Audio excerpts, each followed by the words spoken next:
일본인 남편과 결혼하여 35년을 외국에서 생활하며 지금은 일본 동경에서 살고 있는 주부입니다.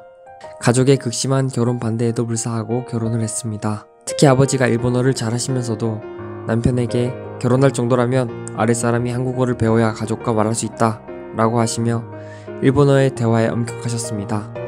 남편은 그런 아버지의 한글을 배우겠다며 책과 CD 그리고 녹음기를 준비하고 공부했습니다. 결국 고맙다, 배고프다, 맛있다는 말밖에 못했던 남편. 그런 남편이 쓰러지자 제가 제일 힘들 때 골치 아픈 이야기는 듣고 싶지 않다며 전화조차도 끊었던 부모님이셨습니다.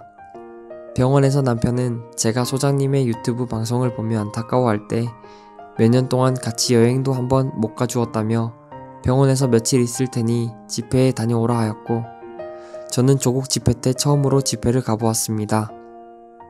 아버지가 좋아하시는 장어초밥을 면세점에서 준비하여 기쁜 마음으로 갔지만 4년 만에 재회인데도 불구하고 미쳤다며 호텔에서 숙박하라고 하였습니다. 부모님께 지금 이 나라가 미쳤고 이대로 가다가 망한다고 하자 네가 아니라도 세상은 돌아간다면서 오지랖 넓게 살 때가 아니라고 화를 많이 내셨습니다. 제가 3일 동안 집회에 나갈 때 하루는 어머니가 아버지 몰래 광화문에 가보고 싶다고 하여 몰래 어머니를 모시고 광화문에 함께 갔었습니다. 세월호 집회 장소를 지나갈 때 전단지를 주길래 제가 아직도 학생들을 우려먹으며 이게 할 짓이냐고 화를 냈더니 어머니는 그 모습을 보고 후련하다고 말씀해 주셨습니다.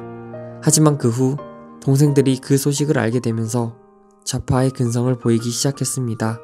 부모님께 갖은 금전적 협박과 비난을 하며 자신들에게 무슨 일이라도 일어나면 어쩌냐고 노골적으로 이야기했고 부모님은 결국 저를 설득하기 시작했습니다.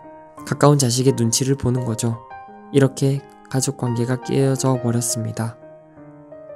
가족들은 연락도 끊고 지내면서 관혼상제는 당연시했고 더 큰 것들을 바랍니다. 저희는 반대한 결혼이었기에 지금까지 참으며 살아왔고 작은 선물조차도 받은 적이 없습니다. 손주에게 용돈도 주지 않아 받지 않도록 교육시켰지만 저희는 한국식으로 다 해드렸습니다. 제가 일본인과 결혼하여 친일파가 되니 동생 조카들이 학교 생활에서 지장이 생겼다고 저에게 가슴 아픈 말들을 당당하게 쏟아냅니다.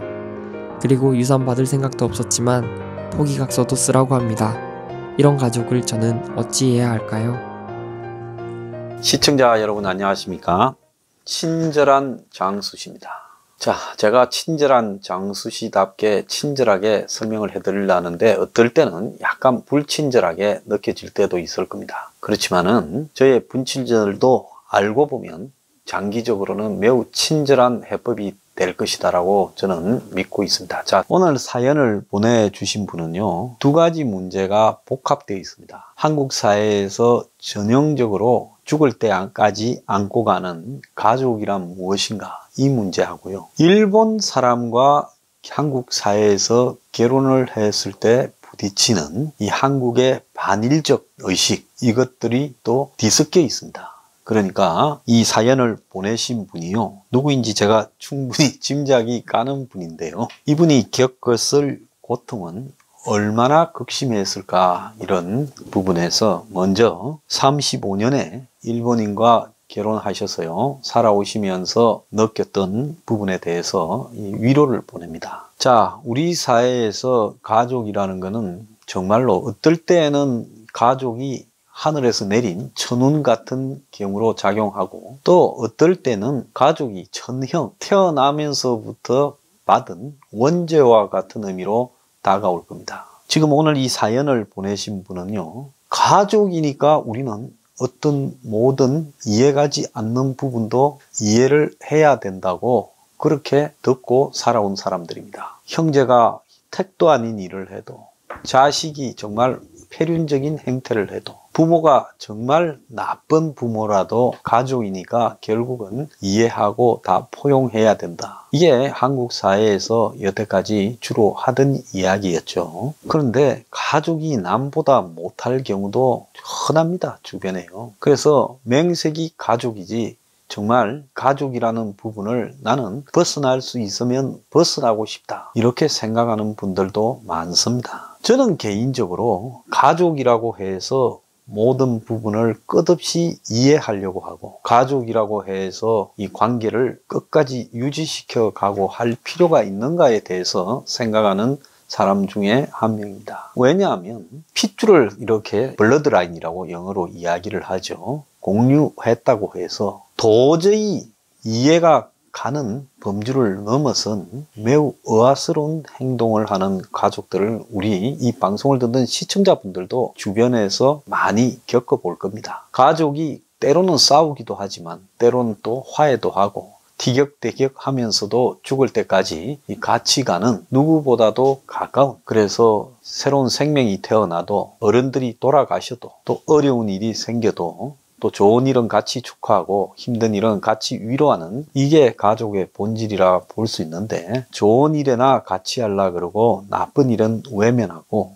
책임과 의무를 갖다가 지지 않으면서 한 사람에게 전가시키고, 또 가족이 거의 돈이나 이런 데만 눈이 멀어서 이해관계만 서로 다가서고 나머지 부분은 멀리하면서, 이런 부분이라면 가족이 남보다도 못할 경우가 흔히 많이 있죠. 저는 이런 부분들을 억지로 가족이라고 유지시켜 갈 필요는 없다고 생각하는 사람입니다. 자, 일본과의 관계에 대해서도 그렇습니다. 한국 사람들은 집단적으로는 일본을 욕합니다. 왜 놈이다. 과거에 우리를 식민지로 지배했던 그런 일본 사람들에 대한 정오를 잊어서는 안 된다. 그래서 국가와 국뽕과 민족 혼운운하면서 반일주의를 정권이 나서서, 국가가 나서서 부추기고, 또 대중들은 그런 부분에 쉽사리 이렇게 현혹되어서 둘러리를 서고 춤을 춥니다. 근데 개인적으로 돌아가면 세계에서 일본 여행을 가장 많이 하는 나라죠. 한국이 해외 관광 중에서 일본을 제일 많이 가죠. 그뿐입니까? 일본의 음식이나 일본의 문화나 또 일본의 각지의 시골 마을 단위까지의 여행이나 이런 부분을 한국 사람들이 너무나 좋아합니다.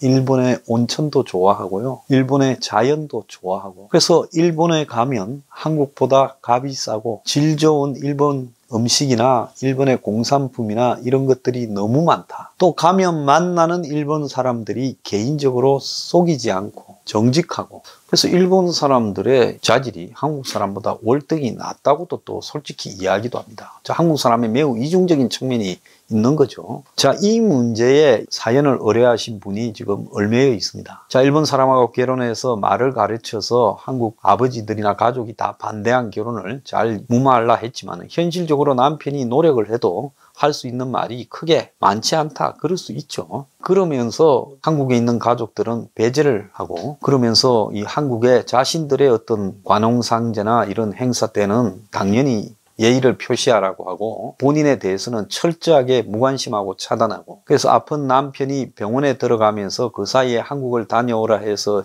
한국에 와서 집에 가니까 호텔에서 자라고 내쫓고, 그 다음에 집에 가니까 네 오지랖이나 잘 챙기라고 이야기를 하고, 자, 가족으로서는 거의 최악의 모습을 보여주고 있습니다. 심지어 동생들이 부모님한테 가까이 하지 못하도록까지 지금 이 관계를 단절시키고 있고요. 아버지가 매우 완고하게 아직도 이분을 대하고 있는 모습이 보입니다. 자, 그렇다면 이분은 한국의 자신의 건에 대해서 아쉬움이 남아가지고 이런 식으로 한국 가족과의 관계를 되살려 보려고 하는 미련이 있기 때문에 이렇게 할 건데, 한국에 있는 가족들은 이분에 대해서는 그야말로 필요할 때 그냥 이용하는 대상 정도이지 그 이상의 가족으로서의 최소한의 대우를 하고 있지 않습니다. 만약에 진짜 일본 사람과 결혼했다 해서 그것만으로 이렇게 대한다면 제가 생각할 때는 이 가족이 매우 잘못된 가족이다. 저는 좀 못됐다고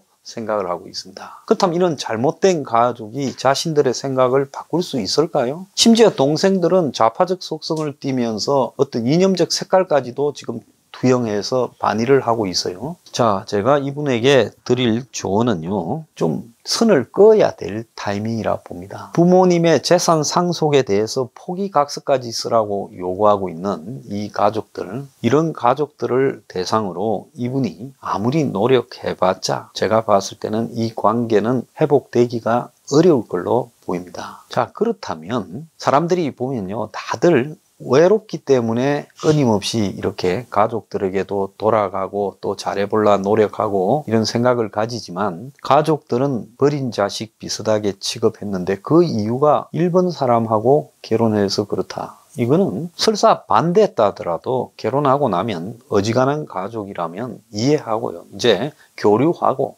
서로 잘 지내는 것이 당연한 일이죠. 근데 지금까지 35년이 됐는데 이 앙금이 남아 있다면 제가 볼 때는 이 앙금을 풀려고 할 필요가 없을 것 같습니다. 이분은 이분 나름대로 아쉬운 것 없이 혼자서 일본에 넘어가서 35년을 결혼 생활까지 하고, 지금 남편 되시는 분이 몸이 편찮은데 간호하시면서 잘 살아오셨어요. 자, 그렇다면 왜 가족에게 집착을 합니까? 솔직히 가족이지만 남보다도 더 못한 태도를 보이고 있지 않습니까? 마음에서 가족을 저는 내려놓고 버려야 된다고 생각을 합니다. 그래서 가족을 버리고요, 가족을 대신할 수 있는 이 자신의 어떤 남은 노후의 일들을 찾고, 또 자신의 노후를 대비해서 그리고 재정 상태를 혼자서라도 강화시키고, 제가 볼 때는 그냥 일본에서 그대로 사시는 게 한국 오시는 것보다 훨씬 나을 거라 보고요. 또 일본에서 사시면서